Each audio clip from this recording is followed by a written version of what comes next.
It's your boy, Shun, joined Howdy.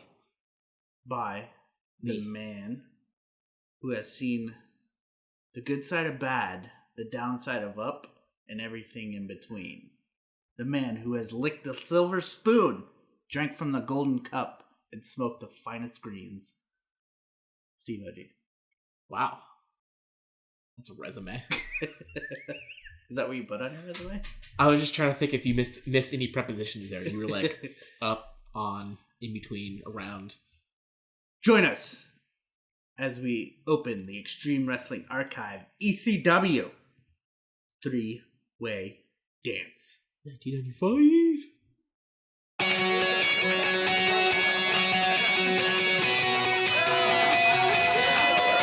Yeah, here we go for the 100th time. Hand grenade pins in every line. Throw them up and let something shine. Going out of my fucking mind. Filthy mouth, no excuse. Find a new place to hang this noose. String me up from atop these roofs. Knot it tight so I won't get loose. Truth is you can stop and stare. Run myself out and no one cares. Dug the trench out, lay down there with a shovel up out of reach somewhere. Yeah, someone pour it in. Make it a dirt dance floor again. Say your prayers and stomp it out when they bring that chorus in. I bleed it out, digging deeper just to throw it away. I bleed it out, digging deeper just to throw it away. I bleed it out, digging deeper just to throw it away.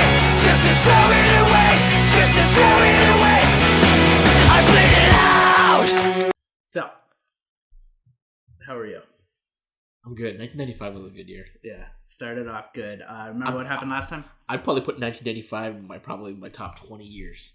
Yeah, of the top 36 you've been in. Yeah, it's definitely the top 20. All right. Maybe even the top 15. Wow. Definitely the top 5 that end in a 5. Oh, wow. So, can you tell me what happened? What were you up to in 1995? I was just hanging out. Maybe like playing some video games. Yeah. All right. So, last time, do you remember anything? It's been a while. It's been some time. Return of the Funker, in which we had the return Of Terrelled Funk. Correct. We had the return of the Funker, believe it or not. Remember, Cactus Jack was supposed to wrestle the Sandman, but he had the concussion. Concussed. So he brought in his surprise opponent, which was the flabby, fatty, tittied DC Drake in his sweatpants. But then they had the whole thing where he fell back into the little, what'd they have? Like some cart that he came out of that was covered. Your rickshaw? So the Sandman fell back in it and it was like draped, you know? And then all of a sudden he comes out, it's got the same pants on, and they take the tarp off. We found out it was Terry Funk, and the fans went crazy, what have you. They brought back the funk. Yes. He had some funk. He's Terry Funk. All right, so when we left last time, what? The world champion was, can you guess? No, he's been the world champion for like a year.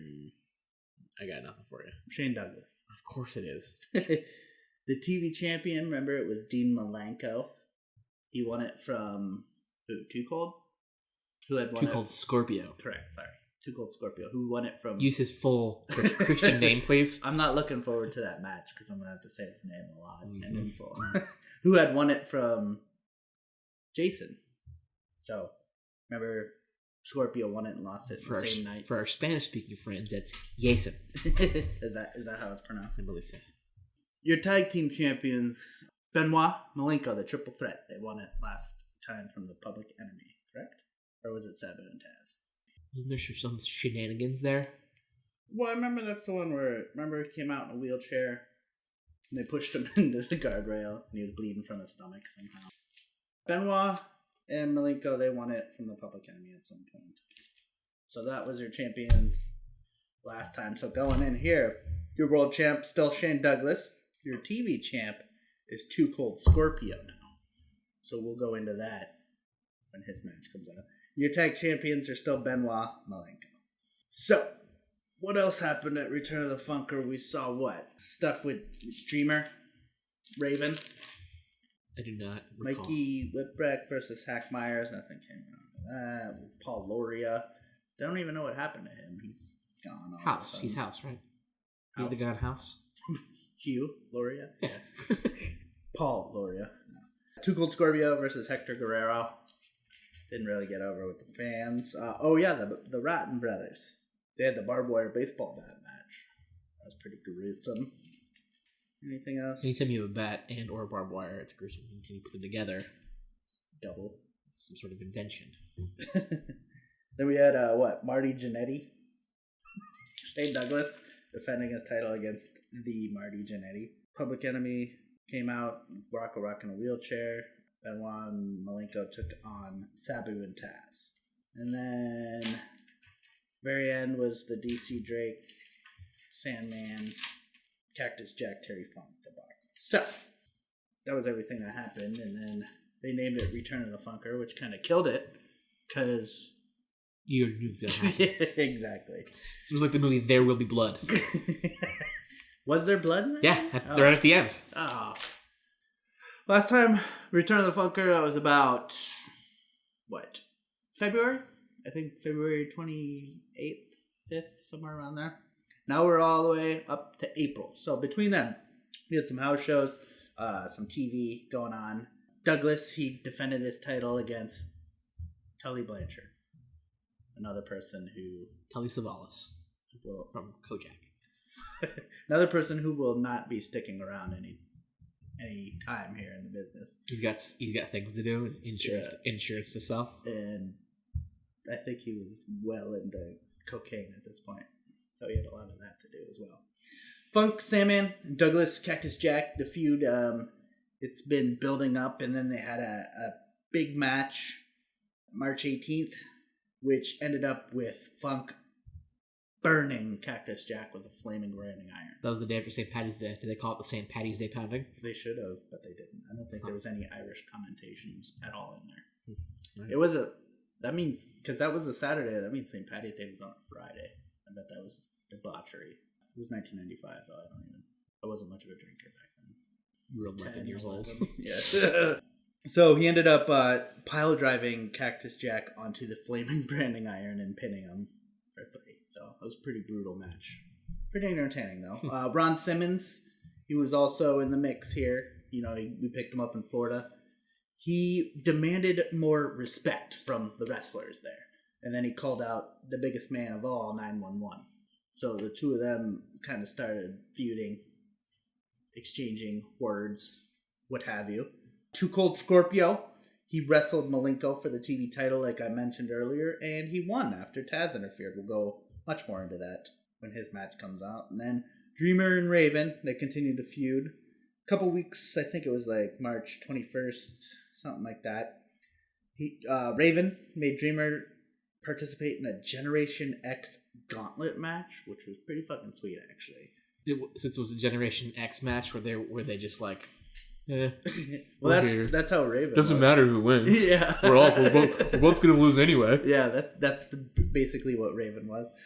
But it was Dreamer had to take on Tony Stetson, Johnny Hotbody, Stevie Richards, and then if he beat all of them, he could take on Raven. So they were all handcuffed to the ring posts on the outside, and then each one would be let in one at a time. Dreamer took all of them on, beat all of them, then finally, at one point, I believe Richards came back and clipped Raven's handcuff, but Raven pretended to still be kind of handcuffed to the ring post when Tommy Dreamer came over to see him. Hit him with the cuff, DDT'd him on the floor, pinned him in like 20 seconds. Then he raked the cuff on Tommy Dreamer, busted him wide open as the bloodiest I've seen anyone on ECW to this point. The bloodiest blood. Yes. So then Raven crucified Tommy Dreamer to the handcuffed him to the ropes. That's a bold thing to do to somebody. That's a statement, yeah. So, Dreamer, bloody as hell, crucified, and then he hits him with a chair shot. This will become a major spot going forward. Steel Dragon is the... Oh, I forgot. Is the verbiage that we use here. Yes, I forgot. It's been a while.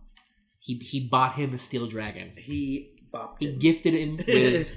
a Steel Dragon. A Steel Dragon. To the face. A very, very bloody face. So it was very, presented very nice. him. So that takes us up to the 3-way dance here. Any questions, queries, anything before we get started? Menage Wrestle. Wow. What's the dance part? Bailamos? I think you just like combined a couple languages there. That's Enrique Iglesias. You just took French and Spanish. And combined them. Mm-hmm. Franish. Joey Styles, he welcomes us to the three-way dance and announces that Sabu could not make it due to being in Japan. But Taz and Paulie have a surprise. Did he have a note from Japan? I think his mom called. Did Japan write him a note? Yes. Dear ECW. Yes, they wrote him. Sabu can't make it to work today. Japan. Love Japan. Alright, so we after this we cut to Joey Styles again at ringside, so he's gone from there to there. He's cut in, he's cut out, he's cut back in. He's moving this way, moving that way. He's like he legitimately transcends space and time because he's in basically two places within the split of a second. He's at ringside, introduces us to the Broad Street Bullies, aka Tony Stetson, Johnny Hot Bunny, Stevie Richards, and Raven as Come Out and Play kicks on the loudspeaker. So they really started using music. Hits. Yeah. They were the old Billboard hits. The old Top of the Pops. The top 100 Billboard hits. Yeah, the old Dick Clark. You'll see show. ECW was kind of Alan Freed's rock and roll show. Casey Kasem. Yeah. All right. Anyway, other things on the Casey radio. Kasem would have been hot right now. Saturday mornings. Total Request. No, dude, that was early 2000s. No, what he would do is his requests, long distance requests. Requests and dedications. Yes, that's it. Yeah. I love me Casey Kasem. Casey Kasem Top 40. Yeah. Also the voice of Scooby-Doo? Robin. Shaggy. Robin who? Of Batman and Robin. Oh, he was also the voice of Shaggy. He was the voice of like 30 things for Hanna-Barbera. Yeah. Okay. Hanna-Barbera. Alright, so yeah, like ECW was really the first to pioneer this, using like rock songs as opposed to generic Jim Johnson. Casio keyboard. Yeah. And then like a trumpet. But Jim Johnson and a bike horn. Yeah, he used to play all those instruments. On a bike horn? He used to play the bike horn. He used to play the piccolo, fucking kazoo, whatever. Really? Whatever you wanted in your theme song, he could play. What were those creatures on Sesame Street that had like a bike horn for a face? Remember those? No. It was like a Muppet with a bike horn face. That's terrifying. What Muppets are you watching? So, Stevie, he gets on the mic, says the Broad Street Bullies are going to have to prove themselves again, and then Stevie Richards goes ahead and introduces the Pitbulls, who come out to the ring and just completely destroy the Broad Street Bullies.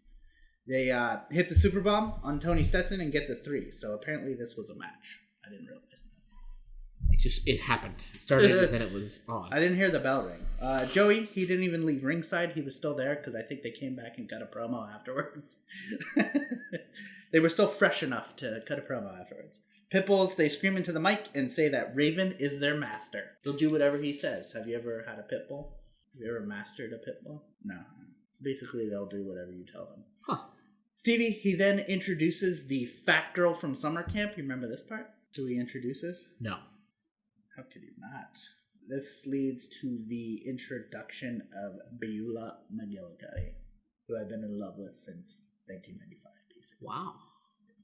So Beulah, you think it'll ever happen? No, she actually ended up marrying Tommy Dreamer.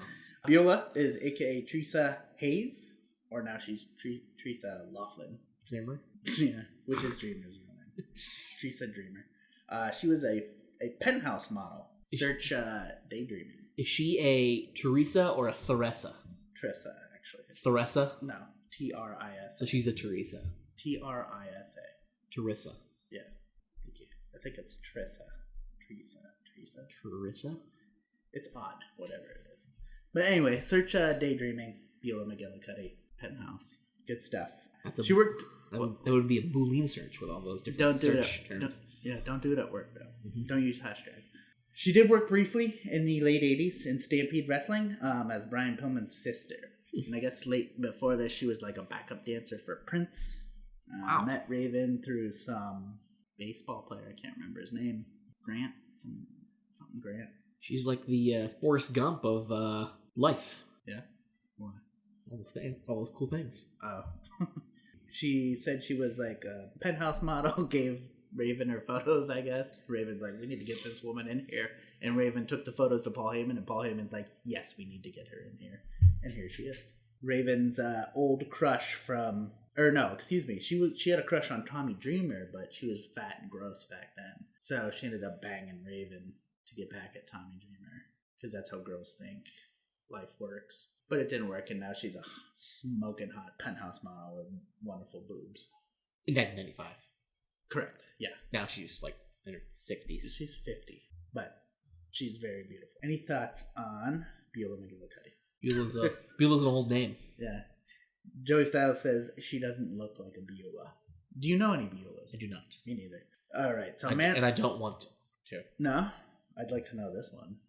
Man in the Box kicks on as Dreamer slowly saunters to the ring. He's at a snail's pace. Dreamer rolls into the ring only to get met by a boot from Raven, and the two begin to exchange fisticuffs. There was a foot in that boot. It wasn't just a boot. He didn't throw a boot at him, I think. Then how would you say it? It was a kick.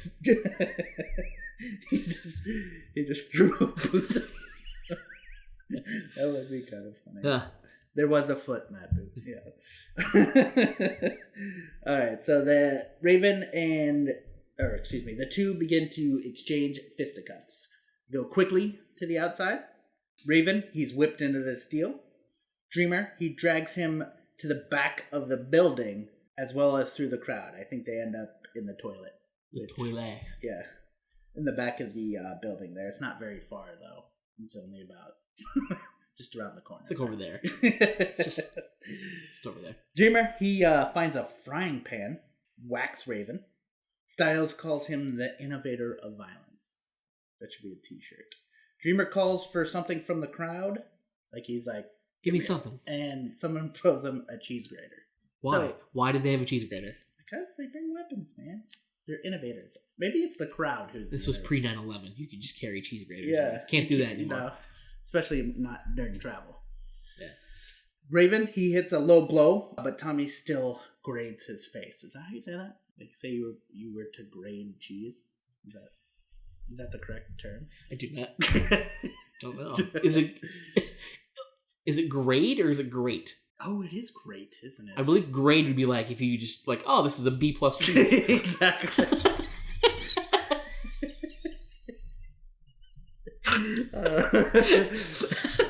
Oh, mozzarella? It's like a B+. C-. Gouda? A+. Check plus. Yeah, exactly. All right. This busts Raven wide open. He's a bloody mess at this point. Raven, he does reverse Tommy into like a fan was holding a chair. Reversed him into it. And he gains the advantage. Mostly with chair shots. Raven, he is a bloody mess at this point. You can see it now. And now that it's out in like high def on the WWE Network. Looks terrific. I love it. Huge ECW chants as they brawl back into the crowd. Dreamer, he is rammed into the traditional ECW steel pillar. It's always there. It's not going anywhere. It's like death and taxes. Correct. Always there. Raven, he hits a flying ass tackle to Dreamer. So he's on the apron. Dreamer's on the floor. Runs at him, turns, hits him with his ass, knocks him over. The old booty bumper. Yeah, so is flying ass tackle a correct term? Would you say I'd say it's good enough? It's a good descriptor. More brawling as they head up to the Eagle's Nest. Dreamer, he hits a splash, but actually hurts himself because it's like they're on hard wood. They get back to the ring. Dreamer, he calls for the pile driver, presents himself to all four sides, turns in a complete circle with Raven in pile driver position. Turns his partner around and around. Basically.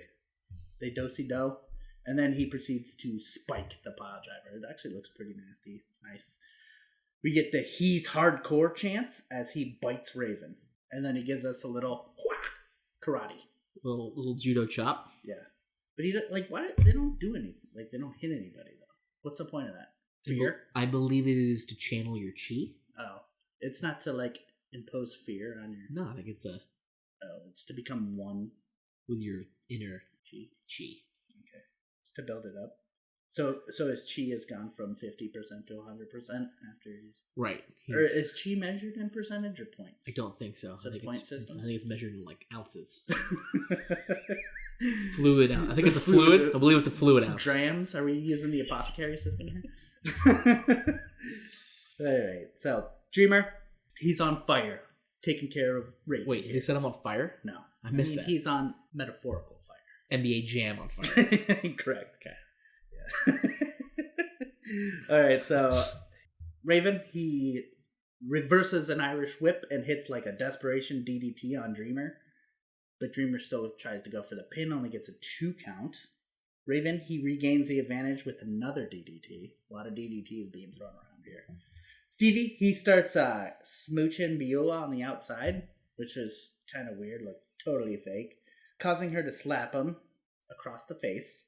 And Richards, he then hilariously starts to like fake choke her. He's like, it's hilarious though. Dreamer, the consummate gentleman, comes to her rescue, only to get hairsprayed in the face by Beulah. So therefore it was all just a... Where was the hairspray? Why did she have hairspray? She had a purse. Why wouldn't you leave that? You wouldn't bring at home.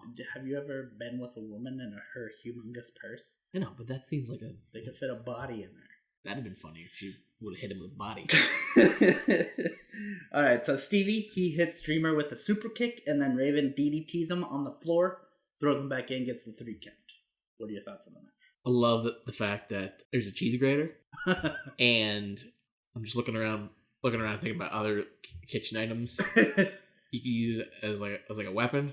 And I think a funny one would be one of like those hand mixers, not the ones you plug in, but like the ones that have the crank on it. Where would you put that? In someone's eyes. Oh, that's terrible. Yeah. Okay. And maybe like the small of their back. You just mix that up. That's incredibly uncomfortable. Yeah. Yeah. That'll show you. Or like that noodle ladle. A spoodle. Is that this? I call it the noodler. Anything for me, awesome match. Great way to start things off. Bloody as hell. Physical, bloody. Tons of it was DDTs. Fun brawling between the two. Fans were into it. And like I said, I love Beulah. I think since I was like 11. So I'm very satisfied. She wouldn't be. No, I'd be smoking a cigarette. Mm-hmm. She'd be crying. No, I'd be crying. Everyone would be crying. Alright. Any other thoughts on that? So, next, cut to Ron Simmons, telling Mikey to spare himself an ass kicking and just go to the back. Fans, they chant, "Kick his ass, Mikey." It's a weird thing to chant. Well, they sing it, I guess. They do. "Kick his ass, Mikey. Kick his ass." So I guess that makes sense, Yeah, right? it's not a chant. That's a taunt. What's the difference? Sung and spoken? The spoken word? It's the little clap. That's the It's the difference. clap that makes it a difference. Alright. Mikey, he starts outside on the... Mikey, he starts on the outside as the bell rings, and then the fans give us the old FSU tomahawk chop. Ron Simmons, former FSU player. Mm-hmm. Are you familiar with him? Yeah. Oh, yeah. Like, as a football player? I do not recall him as a football player. I knew that he played football. Okay. Oh, that was probably in what? The early 80s? Oh, I don't know. Or 70s? I think it was that long. He did play under Bobby Bowden. Bobby Bowden coached there for like 35 years. It's quite a range. Yeah. Ron, he hits the enziguri to start things out, which is actually pretty crazy to see considering he weighs 280 pounds. Yeah. So he is quite the physical specimen, as well as very... Technically. I'm going to say agiletic. How do you say that? Athletic? Agile and athletic? He is very agile. He then begins to kind of stalk Mikey, who's kind of fearful, running away. Works over Mikey with some power shots, punches, kicks, elbows, power. Jaws. Gives him a super wedgie slam, which I don't get, but he lifts him up by the back of his pants and kind of just tosses him. Like a nerd. Not gently. No. It's like when a big, powerful jock just kind of picks up the computer nerd, throws him across the hall. Does that ever happen? I don't think that happens. I think it's like an everyday thing. That's like, only in every 90 movie. Right, it's only in 80s movies that happens. More power moves by Simmons. Mikey, he finally gains the advantage with a low blow, which hurts. Is painful. He hits some pretty stiff left hands that rock Ron Simmons. Mikey, he goes to the top and drop kicks Ron, and this gets him to the mat. So he finally gets him off his feet, which is actually kind of crazy for Mikey, considering Ron Simmons has 100 pounds on him. Only gets a 2 count, though. Again, he's on the top rope, but it backfires as Ron Simmons reverses it into like a power slam from the top. So basically crushes Mikey. Simmons then hits a choke slam, presumably taunting 911, like I said earlier. He kind of called out. He demanded respect. I thought you can't demand respect. You have to earn it, correct? Or can you demand it? I don't think that's an income source. I don't think a demandable. You can be paid in respect. I don't think so. Well, it's not. You can't buy dinner in respect, or can you? Mafia does. All right. They get meals. All right. He hits a second chokeslam, then proceeds to chokeslam John Finnegan, the referee. This causes the DQ. Again, Mikey Whipwreck winning despite being destroyed and basically losing. But he still gains the victory. Then 911 hits ringside as Ron Simmons basically just throws Mikey at him and he catches him. Do you think Whipwreck's plan going in was to get the referee chokeslam? So that was his game plan. He's back on the drawing board. That was the plan going in. Well, he executed it perfectly. So. Right, so 911, he actually just catches Mikey, puts him down, tells him to go to the back, and then the two square off in the ring. Simmons, he blocks a chokeslam from 911 with a low blow. That seems to be quite the counter to a lot of moves. Then, holy shit, he hits one of his own. He chokeslams 911. Typical Mikey Whipwreck match, selling for the bigger man. Simmons, he's made to look strong and does by chokeslamming 911. After this, a plethora of jobbers hit the ring to tend to 911 and his wounds. To rescue 911? That's so stupid but hilarious. Okay. And a chokeslam clinic ensues. So basically all those jobbers that came to help 911, they all get chokeslammed. Then Paulie, he grabs the mic and holds it for 911. And this is where we get to see 911's master promo skills. With the line, "You piece of shit, I'll fuck you up." And then he chokeslams a jobber. Well, he couldn't drop the mic because he wasn't holding it. So the next best thing was to just grab a human being, raise them into the air, and then chuck them to the ground as hard as he could. Drop them. Yeah. Right. So, yeah, I guess that worked. Drop the human. Mm-hmm. All right. Any thoughts on Mikey, Ron Simmons, 911, jobbers? Match before, DDTs all over the place. This one, Chokeslams. Chokeslams. And as you have stated in the These past... are themed matches. As you have stated in the past, the chokeslam is the most disrespectful. It's the most disrespectful thing. It's the most disrespectful thing you could do to a human being. It's a lot of disrespect going on in this match. Yeah. It's very disrespectful. Because you're looking him in the eyes. and you're showing your dominance over them by raising them into the ground by their neck while maintaining perfect eye contact. Raising them into the air. Yeah. Or off the ground. Right. While maintaining perfect eye contact. And then driving. And then throwing them to the ground with haste. Promo time with Chris Benoit. A lot of this hand rubbing. What would you call that? What are they? It's a nervous tick. Or is it like... At the same time... Evil plotting. Preparation of your hands for pummeling. Is that what it is? Roughing them up a little bit to get good knuckle points. Grips. I don't know. So your knuckle kind of grips the face and busts it open. Calls out Taz because he cost his buddy Dean Malenko, tag team partner actually, the TV title. But says he's not a pussy like Sabu. And he says pussy a lot. What are your thoughts on the word pussy? Did they translate that into Japanese so he could hear it when he was in Japan? Well, he speaks English, so he not in Japan. He hears English. Yeah, but I don't know. I wonder what that's like in Japan. What that word is in Japan. I do not know. So, like I said, Sabu, like I said earlier, was a no-show for the event because he was in Japan. Taz, he hits the ring. The two exchange blows. Then Dean Malenko hits the ring. Do some double teaming, and then we get the surprise. Rick Steiner comes out. What? And begins to Steiner line and destroy Benoit as Taz does Malenko.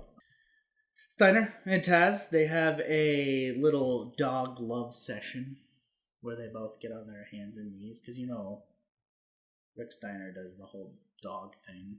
But I think he wanted to crawl between Taz's legs, but Taz fell down or whatever. So they basically have this big dog loving session minus the butt sniffing. They didn't go that far because that would have been weird. Rick Steiner, obviously, he's the surprise that was mentioned earlier, and then we get a bunch of fuck Sabu chants. Fuck Sabu chants. He's not even there to defend himself. Exactly. It's not fair. He's in Japan. Is that how it's pronounced? In Spanish. Next up, we got Too Cold Scorpio versus Eddie Guerrero for the TV title. Guerrero. Like I told you before, Team Malenko, he took on Too Cold Scorpio for the title on the TV tapings over since the last show. In the month of March. Correct. Too Cold Scorpio defeated Dean Malenko with the help of Taz and also holding the tights to win the TV title. Any thoughts, anything on that? It is what it was. Eddie Guerrero, where'd he come from? In short, Mexico. Alright, anyway. Eddie Guerrero, he's from the famous Guerrero family. They're pretty famous. Well known. Pretty famous. People come from miles around to see them. He had much acclaim in Mexico and Japan, but very little exposure in the States. He and his partner, Art Bar, were very, very popular. Well, I shouldn't say popular. They were like the two biggest heels in the AAA organization or promotion in Mexico. They were basically against the entire AAA organization. They're still considered the two biggest heels in the company that have ever been in the company. And actually, they were part of this stable called the Los Gringos Locos, which means the Crazy Americans, even though I don't think Eddie, I think is actually from El Paso, Texas. Paul Heyman, he was ready to sign both of them, bring them in, but that was before the untimely death of Art Barr.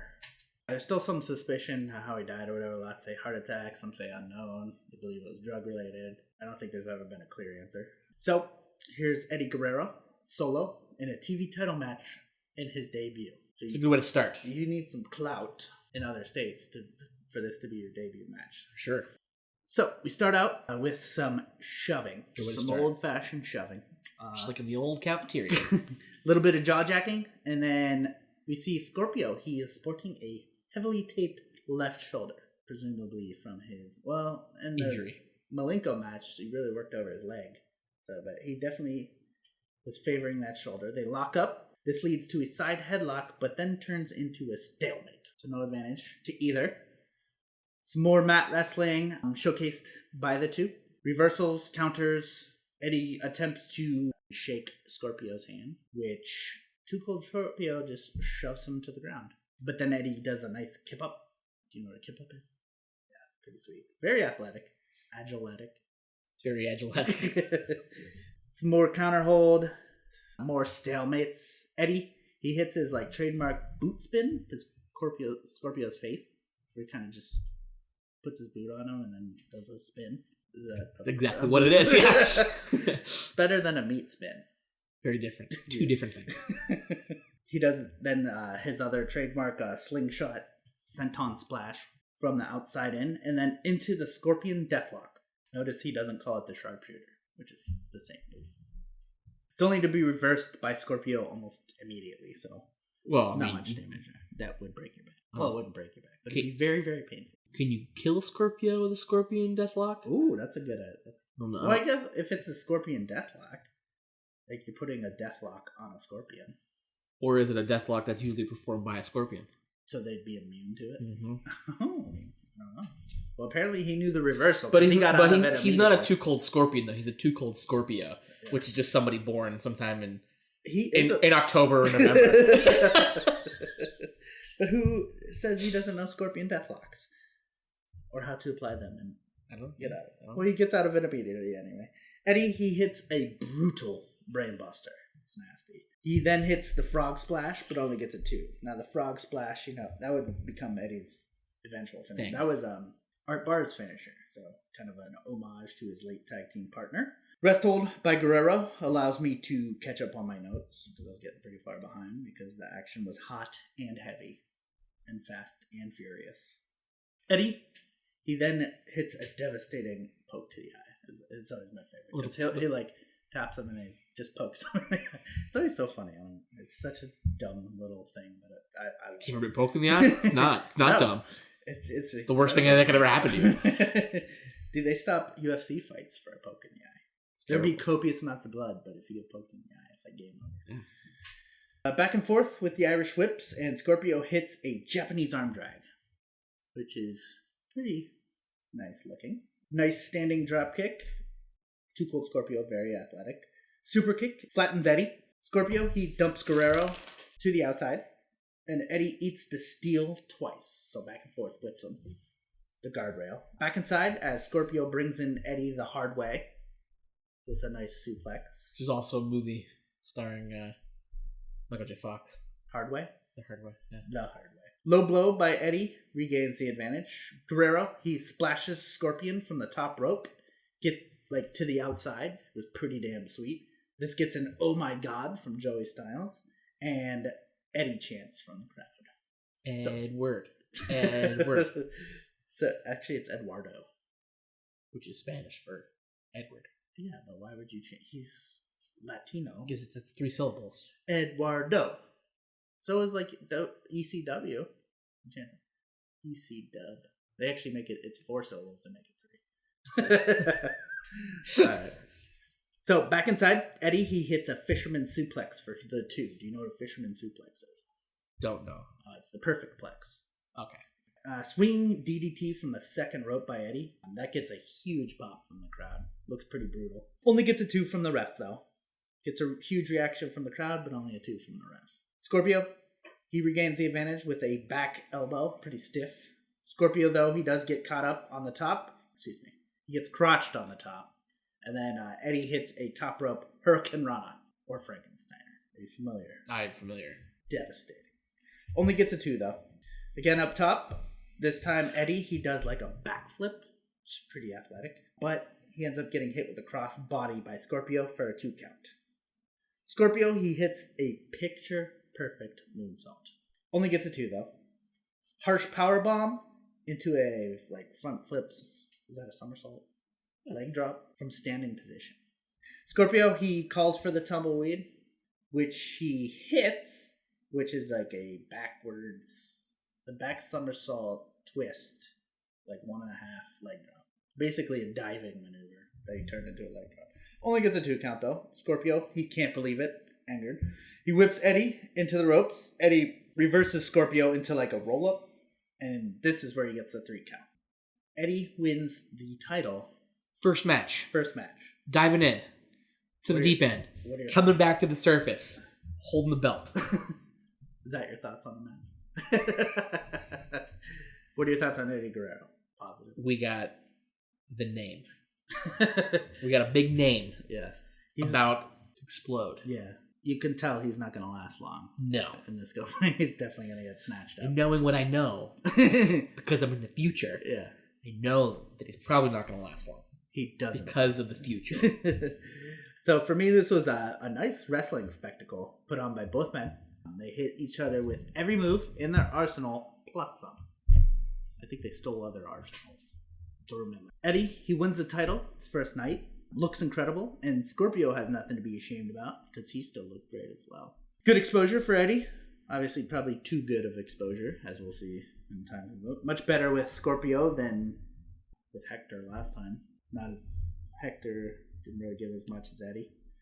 Won the fans over, won me over. Did it win Steve OG over? Wins.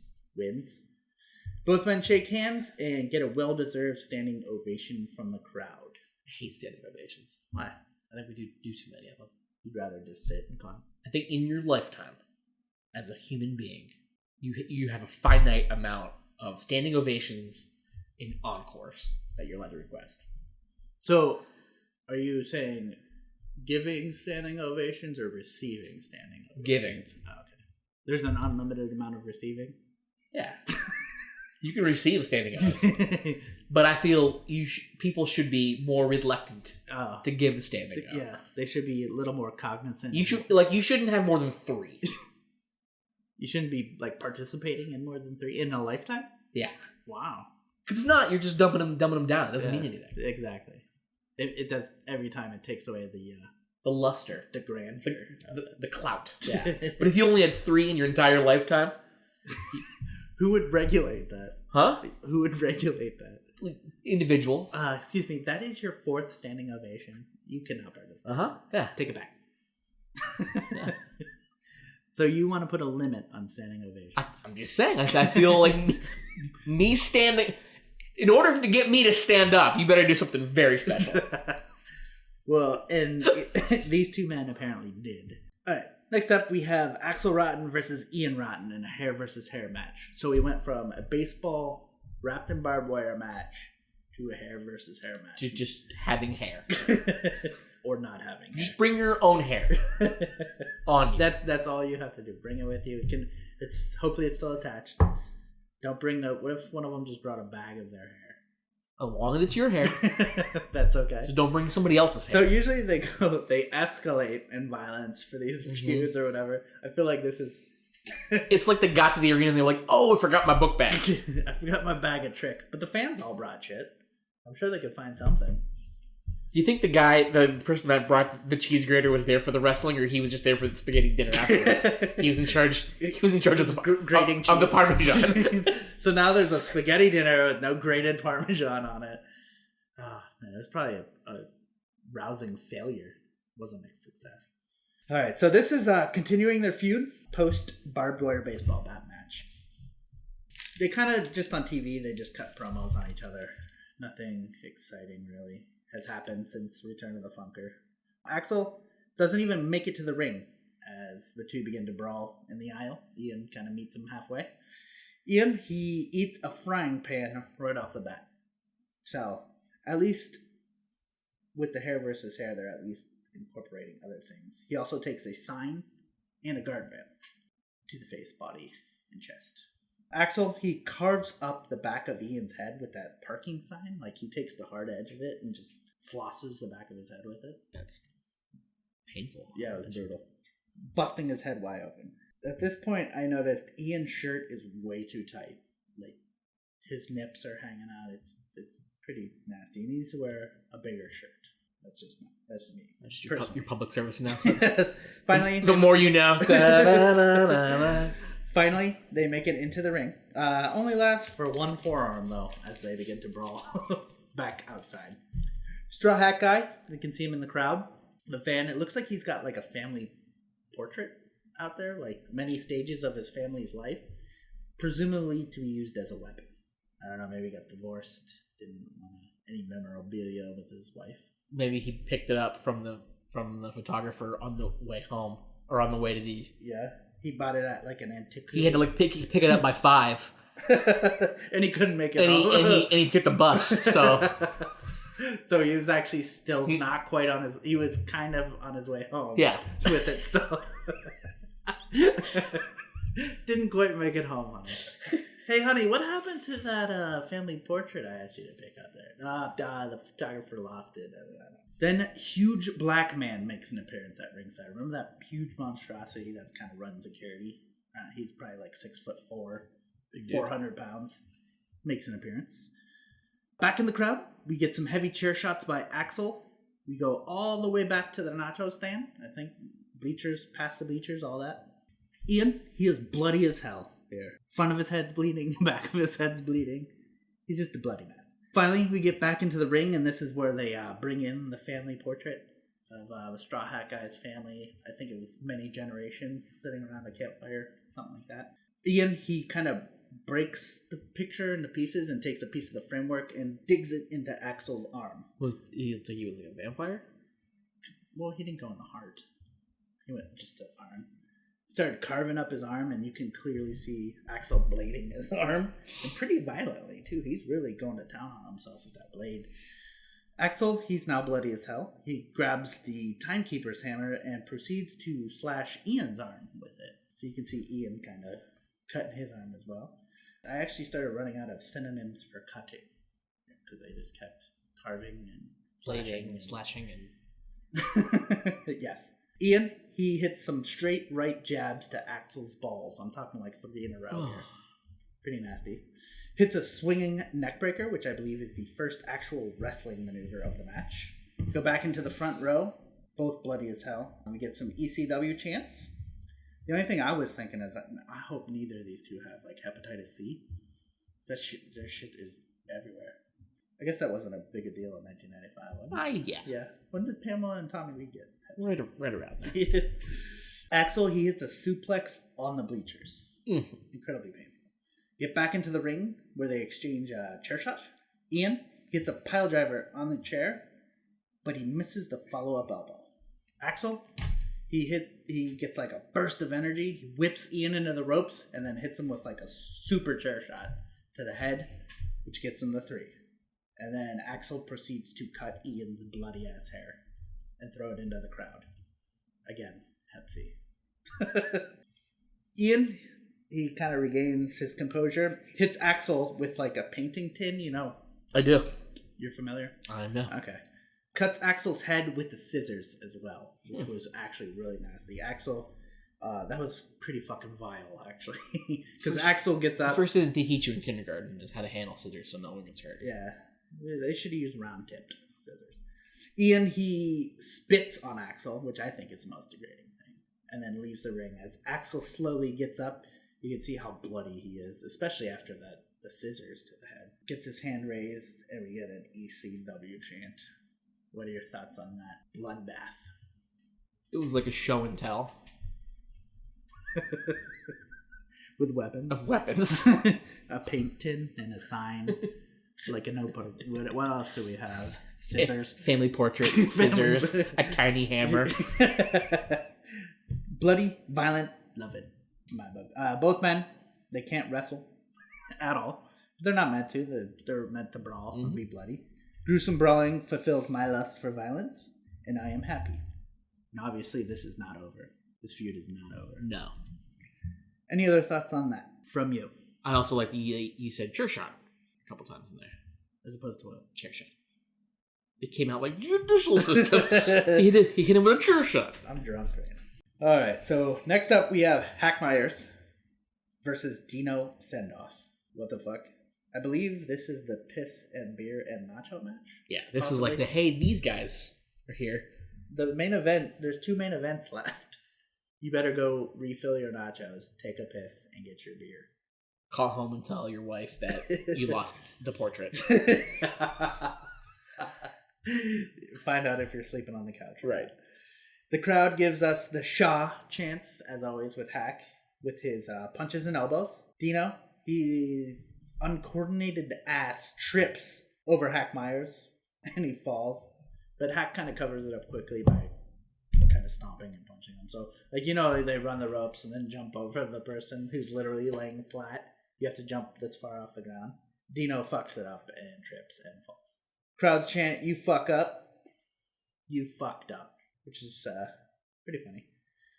Dino, he makes it over the second time, but eats a harsh elbow to the face. So, we'll get another shot. No. I think I'd rather trip and fall. Yeah. More sing-along with the crowd. Hack with his patented leg drop on the head of Dino as it's hanging out over the ropes. Remember when he's taking it to the streets, as Joey Styles. Taking it to the streets. Taking it to the streets. Remember that song? No. It's called Taking It to the Streets. Is that Bruce Springsteen? I don't know. I don't think so. Hack, he misjudges a clothesline on the outside and eats the ring post, so he basically just clotheslines the ring post. That'll pop that shit right out of the socket. Uh-huh. Sendoff, he gets in some shoulder offense. What are you doing? Did you clothesline a post earlier? Oh, my shoulder hurts also. Talking about your I think I heard before, but then you were just talking about shoulder strain. I was like, wait. Mine hurts. Mine hurts. It's ignoring that. So actually, Dino does hit a pretty cool thing where he picks him up to body slam him, but keeps his arm behind his back and slams him on his arm. Ooh. Like the Arn Anderson used to do. Is so awesome. Hack, he does regain the advantage, hits the Brain Buster, and gets a 3 count. CTE. So the Brain Buster also busted out a couple of times, right? Was Hackmania running wild? Oh, yeah. That sounds like that's Macho Man. Yeah, he was there. He had something to do with that. I think this was a match to refill your nachos, like I said before the 2 main events. But it does get some crowd involvement. Although, really, honestly, I don't know. I guess you really don't leave the stadium to go to the nacho stand. Gym. I think it's you don't leave the gym. the gym. Yeah, you don't have to go very far to get your nachos refilled, so you don't really need a match to do that, right? Yeah. Although I really didn't see people getting up and moving. You know, a lot of them were seated, invested. But if you're gonna try to introduce lower level people, you gotta throw it in the middle. Because if you put shitty matches at the beginning, people will just show up late. Yeah. And you don't want to put them at the end. Yeah, Because that wouldn't be fun. That's, I guess, like, you know, when they put in advertisements before they show you the number 1 spot or something, you know. That's what Casey Kasem used to do, right before the number 1 song. Or if you go see a band, they play a couple of their well-known songs, like, to start with, and then they always end with, like, their big hits. Yeah. In the middle, it's just, like... new stuff. Number 7 off of their 3rd album. Or new stuff that hasn't come out yet and you can't sing along to. Mm-hmm.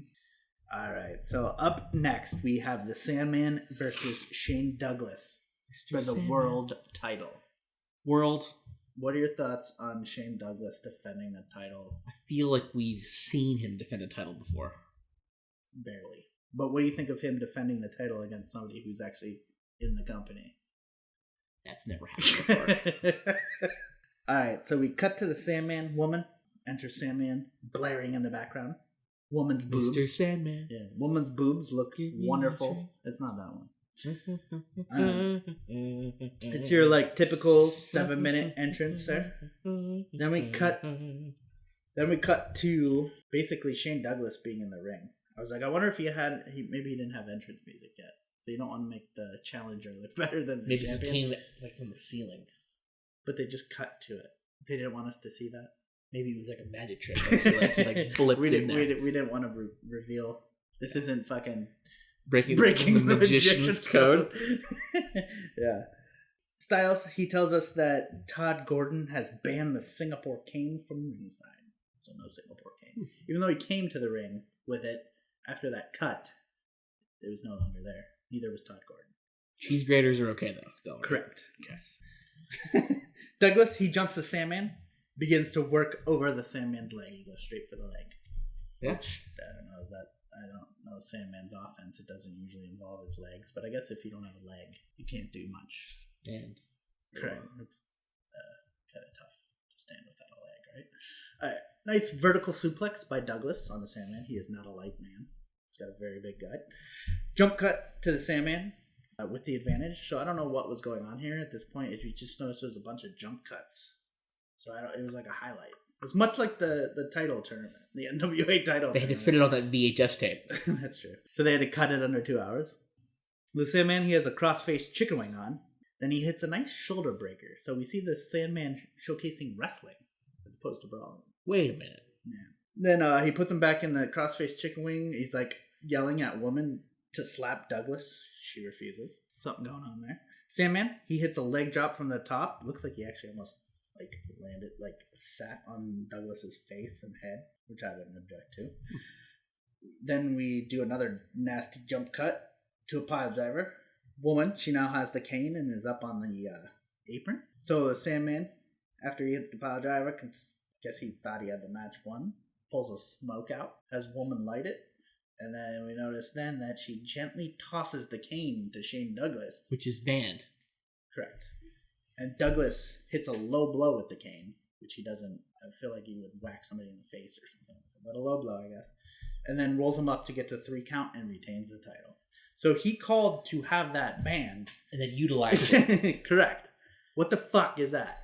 What do you think on that? He's a hypocrite. Yes.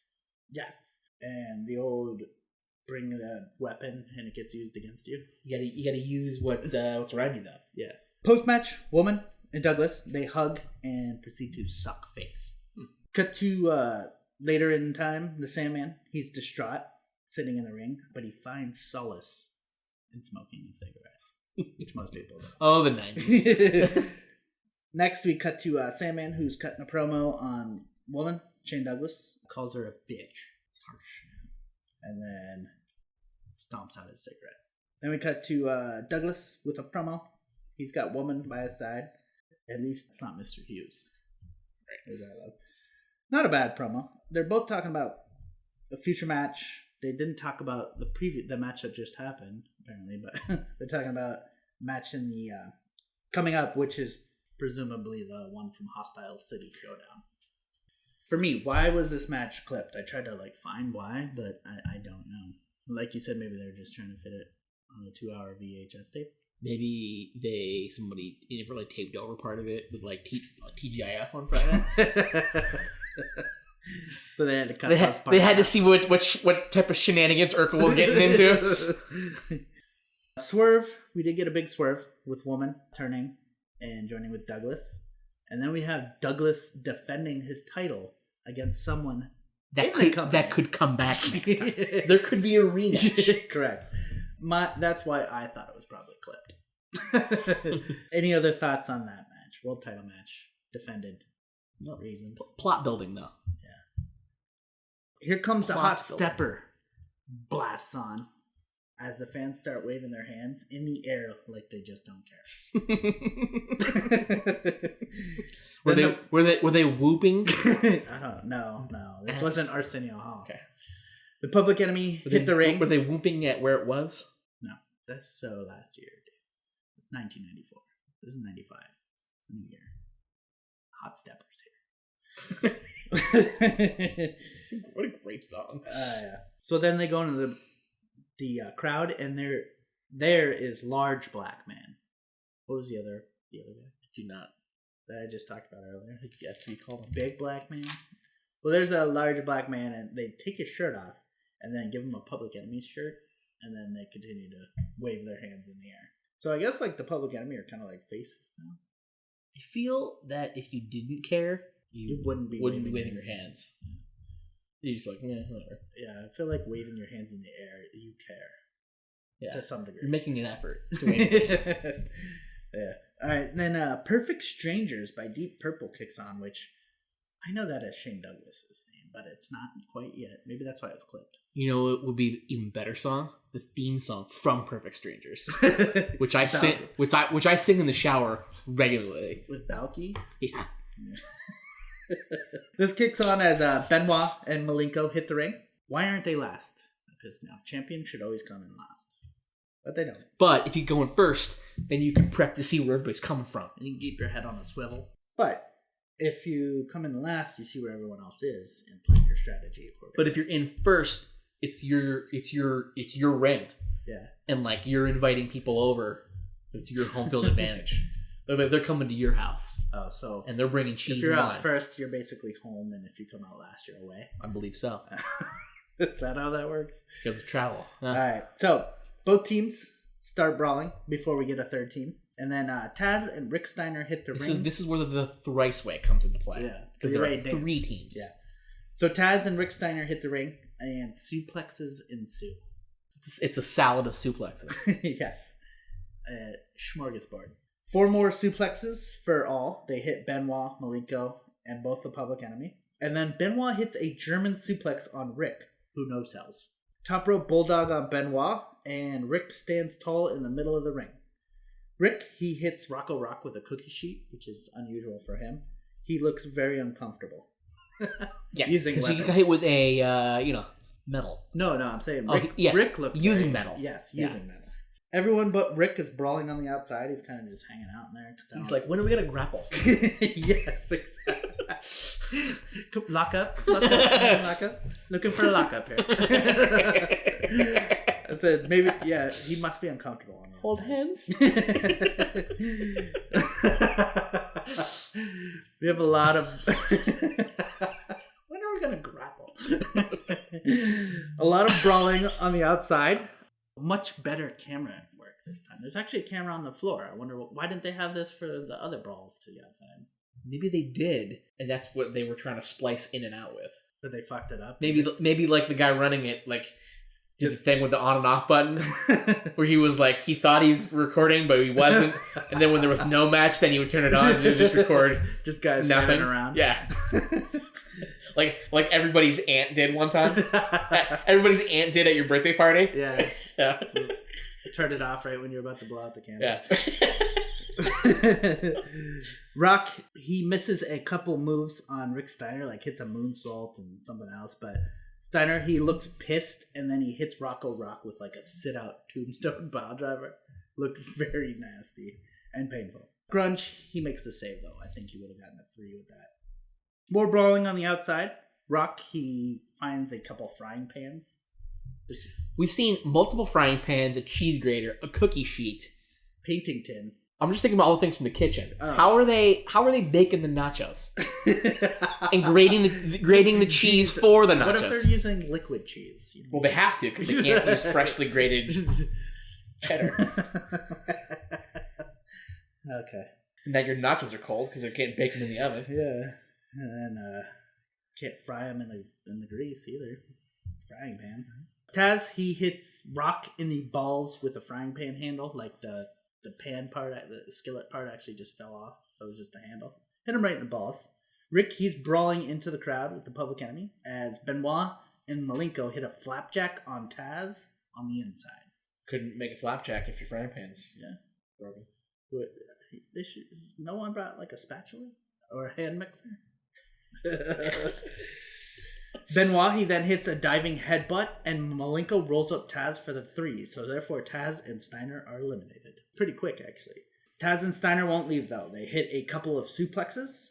The one Taz almost kills Rick Steiner with. Like, they both went to go for a suplex on both the Public Enemy, and like Taz suplexed like Johnny Grunge onto Rick Steiner, who was suplexing Rocco Rock. It looked pretty brutal, and Rick looked legit hurt. Like, he was ouchied? Yeah. He was ouchied. This leads to Todd Gordon coming out. He tells Paulie to get his men the hell out of the ring. Like I said, Rick looks legitimately hurt. You can see Todd Gordon trying to pull like Taz out of the ring, which is fucking hilarious to me because Todd Gordon weighs 100. Many much more bigger pounds. Made me giggle. Eventually, Steiner, he hits Benoit with Paulie's phone, shatters it, and then Steiner and Taz finally leave as the Public Enemy. And Benoit and Malenko are flat on their backs. So the 2 men eliminated leave the people still participating in the fight flat on their backs. Just chilling. Soaking in the rays, man. Grunge, he is a bloody mess at this point. Real bloody. A lot of blood. Benoit, Malenko, they continue to work over the Public Enemy. Grunge, he hits a slam on Malenko and a Vader bomb. Vader! But only gets a 1 as John Finnegan was way out of position. So it didn't even get the 2. Plus, he's still probably a little disoriented because he got choke slammed like an hour before this. Yes, still shaking that one off. Grunge uses a chair on Malenko as Rocco Rock works over Benoit with a crutch. So we hadn't seen that one yet. And it's like the muscular dystrophy crutch. It's not the... No, excuse me. It's a real crutch, a real wooden crutch. It's Benoit in the throat. Grunge, still a bloody mess. I had to write that numerous times. Malenko, Grunge, they exchange on the inside, include choking with some kind of a rope device. A rope? No, a rope device. A rope-like device? You mean a rope? Benoit and Rock, they brawl to the Eagle's Nest. Rock, he sets Benoit on a table, does a senton splash, but Benoit moves at the last moment. He gave the little whoop. Yep, so Rocco Rock goes crashing through the table. Then we cut back to the ring. We get a close-up of Grunge trying to hang Malenko with that rope-like device over his back, which actually I come out to find it actually looks like a rubber hose you use to hook up like water. Yes, water. Uh-huh. This leads to a neck breaker, but only gets a 2 count. Benoit and Rock, they finally make it back to the ring. Rock gets destroyed by Benoit and Malenko. Benoit, he fetches a table. Malenko sets it up. Benoit hits a superplex on Rock. This gets a humongous pop from the crowd. Superplex through the table. Pretty hardcore. Especially Benoit. This also gets some big fuck Sabu chants. Again, angering me a little bit. I'll tell you why later. Double team by the triple threat. As both try to be gentlemen, let the other man pin. So they kind of, no, you pin, no, you pin. No, you pin. So finally Malenko. All right, let's pin at the same time. So Malenko finally pins, but only gets a 2 count. And they're shocked. We get another you fucked up chant. Beautiful. Double drop kick by the triple threat. Again, only a 2 count. Grunge, he hits a double DDT. Reverses, like they whip him into the ropes, reverses. Hits a double DDT on both. And then Rock hits the drive-by on top of that, which is the like senton splash from the top. They get a 3 count, and we have new tag team champs. This leads Taz to re-hit the ring. Attempts to suplex Malenko, but it's broken up by Benoit. Steiner, he then hits the ring, and the 4 brawl to the back as the Public Enemy and the fans celebrate their title victory. That's what they did. Clapping? No, they were doing this. Waving their hands. But out of nowhere, the Pitbulls ambush Hello. the Public Enemy. Mr. 305 and Mr. 305. And they're in Public Enemy t-shirts too. Which is just degrading. Also, we end with some chain whipping. And then we fade to black. Thoughts on that match? Just that match specific. Three tag teams is better than 2 tag teams. Yeah. When you're talking about tag teams. And then there's is that the only tag team match? I know you don't like many tag team matches. No. Was there another one? Beginning. What was at the beginning? It was a tag team match, wasn't it? Was there? What was the first match? I think it was the first match. It was a tag team match. Was it? Oh yeah. Johnny Hotbody and Tony Stetson versus that the thing. Pitbulls. That wasn't even a match. It counted though. That was like there were 2 teams of wrestlers. I don't think the bell even rang, dude. Pitted against each other. It was like 20 seconds. Hey, in my book, 20 seconds counts. In all the girls I've slept with. Alright. I guess so. But not 15 like we've had previously. Right. Which is good. So fuck it. Let's put them all in one match. To appease Steve OG. Which they did. They listened to you. Well, yeah. Because they had an odd amount of tag teams. That was the problem. Yeah. If they had one more tag team, then they just would have had all tag team matches. Alright. So what were your thoughts on the pay-per-view as a whole? Or the Super Violent. Yes. Much better? I think you kept saying the thing, bloody mess, bloody mess, bloody mess. Yeah. It's because it was a mess of blood everywhere. Like, the janitors had to go through 3 mops after this thing. They just threw them away. Mm-hmm. So you had what? Raven Bloody. You'd Raven Blood. The Rotten Brothers, Rotten both bloody. The Public Enemy, both bloody. Too Cold, Eddie, clean. But there's 5 real bloody people. We learned that you can use many implements in your kitchen as weapons. Yes. They have 2 uses, and you can grate cheese and grate it. So you could grate a B+ cheese. So if someone breaks into your house, don't go for the bat. Go for the cheese grater. The cheese grater or the frying pan. For me, I love this card from top to bottom.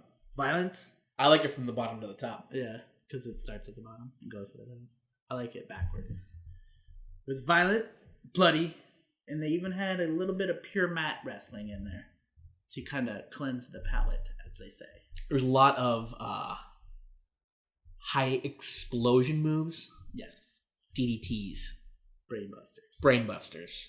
We saw a couple Hurricane Ranas. There were choke slams. There was many choke slams. Many choke slams. Not a lot of grappling. No. Which Rick Steiner was not happy. He was just like, what do I... Yeah. We can see a lot of feuding going on, especially with the tag teams. You got ongoing feuds with the tag teams, Dreamer and Raven, the Rotten Brothers. You see 911 and Ron Simmons, so it's nice to see prolonged storylines, as opposed to just match and scene. Yeah, much like Meyers versus Dino. So no, right? No plot, no denouement, nothing like that. No rising action, no falling action. Just a made-for-TV movie. It was weird, though, not having Cactus Jack or Terry Funk there. But like I mentioned before, they had that brutal match March 18th where Funk burned Cactus, basically, with a branding iron. I don't know why they weren't on this card, because they're in future cards. I don't know what the deal is. Maybe they're just trying to hype up some of the other guys. Showcase other people. It's good Build the brand. Build the stable, as you will. You can see the feuds, like on TV, Douglas, Cactus versus Funk and Sandman. Douglas finally defending his belt against the Sandman. All that was clipped. Feuds galore. Like I said, Dreamer Raven, 901 Rod Simmons, Axel Ian Rotten, all the tag teams. The tag teams shine on this card, which is, you got the Pitbulls, you got, well, it was supposed to be Taz and Sabu, now it's Taz and Rick Steiner. Public Enemy, the Triple Threat, Hot Body and Stetson. Also, they're the main event above Shane Douglas there. A lot of fuck Sabu chants, which I personally disagree with, as Sabu's like main source of income and main contract wrestling was in Japan, and he would sneak away to do ECW shows. So like he was kind of betraying them to work at ECW when it came down to brass tacks or whatever. I mean, Japan's his meal ticket. So Paul Heyman, much like he does, gets the fans on his side. Anything to engage the fans. Yeah.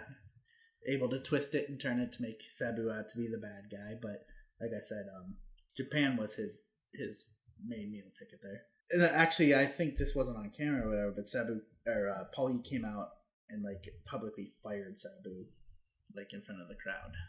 I don't think they put that on the tape though. New faces, we see Beulah McGillicuddy. Like I said, search Daydreaming. Beulah McGillicuddy. You're welcome. And Eddie Guerrero wins his title on the first night. We have a new tag champs, the Public Enemy. New TV champ, Eddie Guerrero. Unfortunately, the same world champ, Shane Douglas. No Mr. Hughes, though. No. We say goodbye to DC Drake, who we just said hi to last time. This held my interest all night, and this is the artistic direction I want to see this company going. Mm-hmm. Any other thoughts? Anything else from you? This felt different. Yeah. Than the last couple.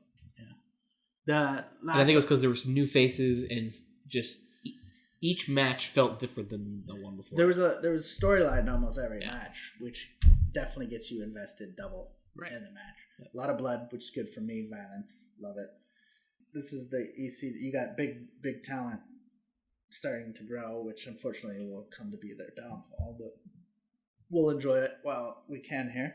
That's all I got. Anything else from you? Any final thoughts? Jerry Springer style? No more thinking thoughts.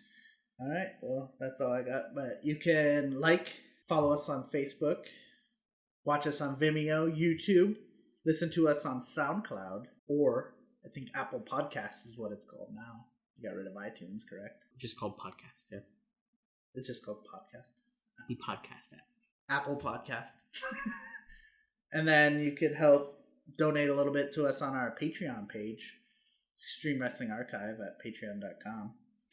Which will help defray some of the costs, pay for Adobe, all that good stuff. Do you know what is next time? Okay. I do not. What's next? Havoc. Something with Havoc. No. Hostile City Showdown. Hostile City Showdown. So join us next time as we reopen the Extreme Wrestling Archive.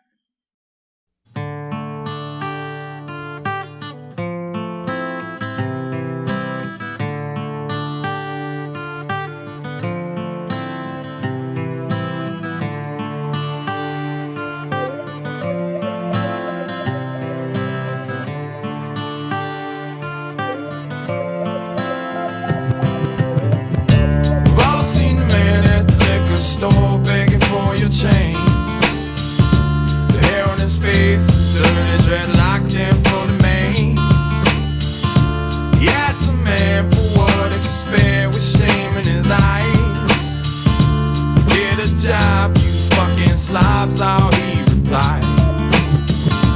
God forbid you ever had to walk a mile in his shoes. Then you really might know what it's like to sing the blues. Yeah, then you really might know what it's like. Yeah, then you really might know what it's like. Yeah, then you really might know what it's like.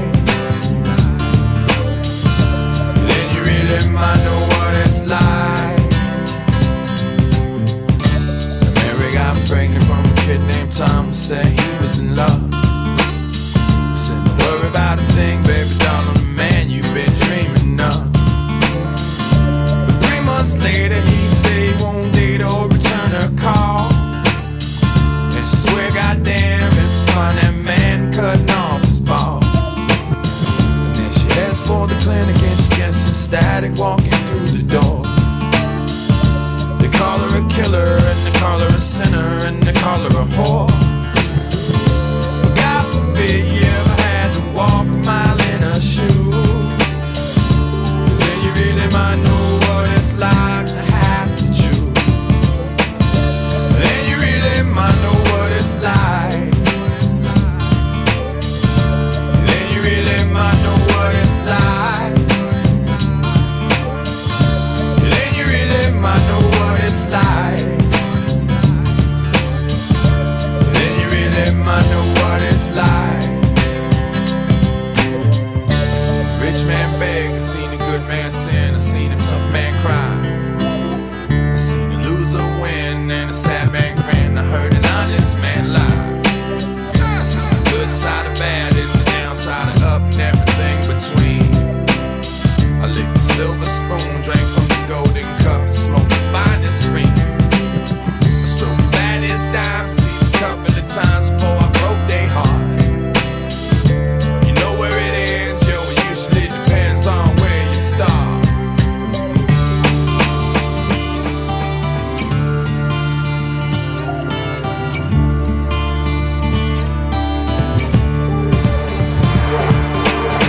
I knew this kid named Max, he used to get fat stacks out on the corner with drugs. He liked to hang out late, he liked to get shit-faced to keep the pace with thugs. Until late one night there was a big gunfight and Max lost his head.